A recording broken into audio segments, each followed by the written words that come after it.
Hey everyone, and welcome! Get ready because we're about to jump into a super fast and fun quiz that's going to get you totally prepped for your big exams. Let's see what you know. All right, so here's our game plan. We're going to tackle two really important topics. First up, we'll get organized with self-management skills. Then we're going to move into a crucial topic, understanding bullying. You ready for this? Let's do it. And here we go. Part 1 is all about a skill that's going to help you, well, basically everywhere, in school and in life. It's all about self-management. Let's get started. We are kicking things off with a lightning round. So take a look at the screen. I've got 4 key terms for you. See if you can define them in your head right now. Responsibility, prioritize, rite of passage, and hey, what's the difference between dignity and respect? Got your answers? Let's check them. Okay, how'd you do? So, responsibility, that's all about the tasks you've got to do. To prioritize, that just means figuring out what's most important to do first. Like homework before video games. A rite of passage is a special ceremony, kind of like a graduation, that shows you're moving to a new stage in life. And that tricky one, dignity, is all about your own self-respect, while respect is how you treat other people. Not bad, right?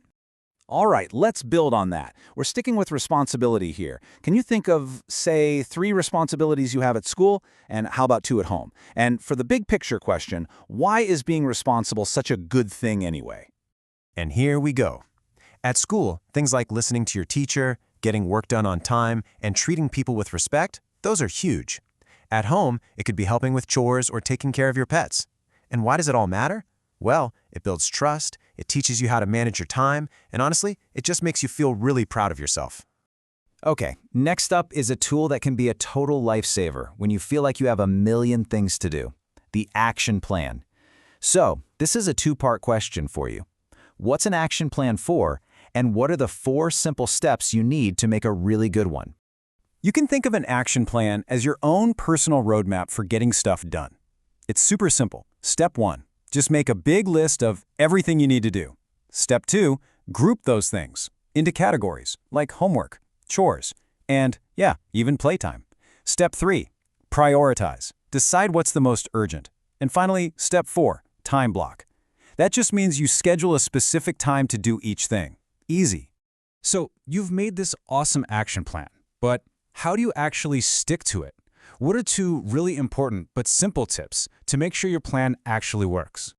And here they are, the 2 magic tips. First, be flexible. Life happens, right? So if things change, it's totally okay for your plan to change too.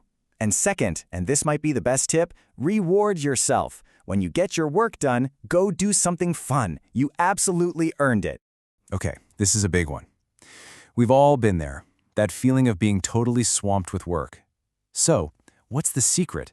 How can you find a good balance so you don't feel so overwhelmed? The key here is really 2 things, and they're both super important. First, never ever be afraid to ask for help from a parent or a teacher. They're there for you. Second, try to live by the golden rule of getting things done. Do your important tasks first. That way, you can actually relax and enjoy your free time without that nagging feeling of worry. Awesome job on part 1. Now we're going to switch gears and move into our second and final part of the quiz, understanding bullying. I know this is a serious topic, but knowing about it is the most powerful first step to stopping it. Let's start with the basics here. What does it actually mean to be a bully? And more importantly, what are the 3 key ingredients that make an action bullying instead of just, a simple disagreement or a mistake? Okay, so a bully is someone who intentionally tries to harm, intimidate, or control someone they see as weaker. But for an act to really be considered bullying, you need to look for 3 key things. 1, repetition. It happens over and over again. 2, a power imbalance. One person seems to have more power than the other. And 3, intentional harm. They actually mean to cause hurt. All 3 of those things have to be happening. All right, time for a little matching challenge. I've got 4 examples of behavior on the screen. Your job is to connect each one to the right type of bullying. Is it physical, verbal, social, or cyber? Take a second and see if you can match them all up. Let's see how you did. Hitting or kicking, that's physical bullying, of course. Name-calling and mean jokes, that's verbal. Spreading rumors or leaving someone out on purpose, that's what we call social bullying. And any hurtful messages you get on a phone or online, that's cyberbullying. It's so important to be able to recognize all of them. Now for a very specific term. You might have heard this one before. What exactly does prejudiced bullying mean? So prejudice bullying is when someone is targeted specifically because of who they are, things like their religion, their gender, or where their family comes from. It's a really hurtful form of bullying.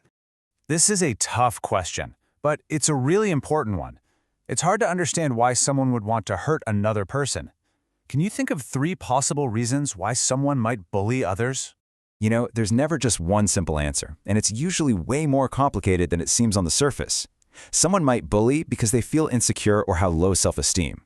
Sometimes it's about wanting to feel powerful and in control. Other times they might be copying behavior they've seen at home or feeling peer pressure to act cool. It could even be jealousy. Any 3 from this list would be a perfect answer. We've arrived at what is probably the most important question of this entire quiz. This is all about taking action. So what should you do if you are being bullied? And on the flip side, how can you help someone who bullies change their behavior for the better? Okay, let's look at the path forward. If you are being bullied, the number 1 most important thing you can do is talk to a trusted adult, like a parent or a teacher. You can also call a helpline, and if possible, keep evidence of what's been happening.